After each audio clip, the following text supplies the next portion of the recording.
예, 이어서 규탄의 말씀 이어가도록 하겠습니다. 민주사회를 위한 변호사 모임 송기호 변호사님 모시고 규탄의 말씀 이어가도록 하겠습니다. 민주사회를 위한 변호사 모임 송기호 변호사입니다. 대한민국 헌법은 국민 한 사람 한 사람에게 사법부에 구제를 청구할 재판 청구권을 보장합니다. 삼권 분립의 헌법 질서에서 사법부는 국민 한 사람 한 사람의 인간적 존엄성과 기본적 인권을 보호합니다. 이것이 다수결을 원리로 하는 입법부와 다른 점입니다. 국민의 기본적 인권을 확인한 대법원 판결은 대한민국 관할권에서 그 누구에 의해서도 집행이 방해되어서는 안 됩니다. 만일 대법원 판결에 대하여 의견이 다르다는 이유로 이를 무력화하고 종속시키려는 시도가 허용된다면 더 이상 삼권 분립의 법원이 한국에 있다고 할 수 없습니다.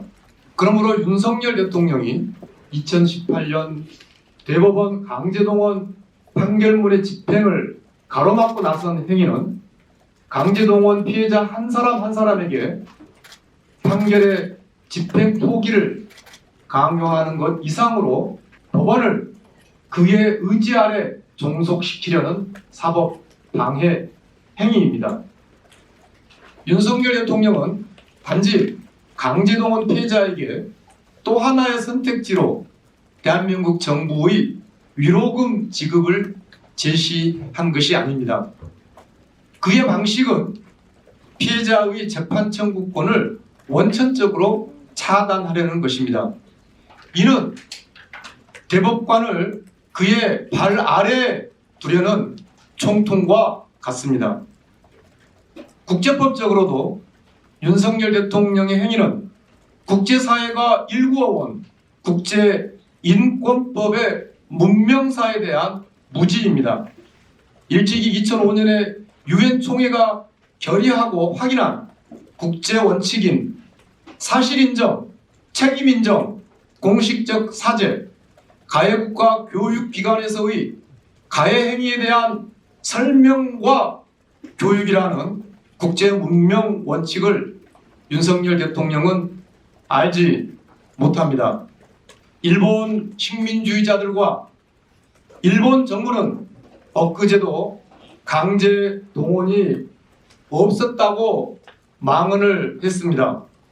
그러나 윤석열 대통령은 일본 언론에게 이번 해법의 뒤탈이 없도록 할 테니 걱정 말라고 말하고 있습니다.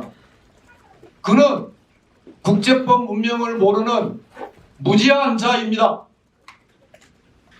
심지어 일본이 대법원 판결을 공격하기 위해 2019년 불화수소 등의 수출 규제를 한 것에 대해서도 세계무역기구 WTO에서의 대한민국의 국제법적 권리마저 훼손하고 있습니다. 일본이 국제통상규범을 위반하는 수출 규제를 스스로 철회하기도 전에 한국의 권리를 스스로 중단하겠다고 선언했습니다. 이는 일본이 강제동원 대법원 판결이 국제법 위반이라고 강변하는 것에 대해서 투항한 것입니다. 미국과 일본의 군사 동맹을 견제할 그 어떠한 구체적 지렛대도 준비하지 못한 윤석열 대통령의 자만과 오만에 대한민국의 운명을 맡길 수 없습니다. 그러므로 총통이 아니라 헌법과 기본적 인권을 수호할 책무를 지는 대통령으로서만 행동할 것을 강력히 촉구합니다. 일본 정부가 공식적으로 강제동원을 인정하지 않은 지금의 상태에서는 어떠한 실질적 타결도 불가능하다는 것을 대통령은 천명해야 합니다.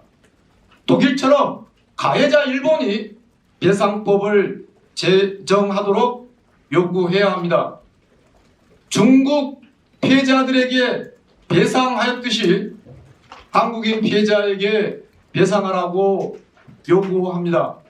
일본이 강제동원을 공식 부인한 지금의 상황에서 명분 있게 스스로 대통령은 해법을 철회하고 자신의 사법방해 행위를 스스로 중단할 것을 강력히 촉구합니다. 이상입니다. 예, 감사합니다.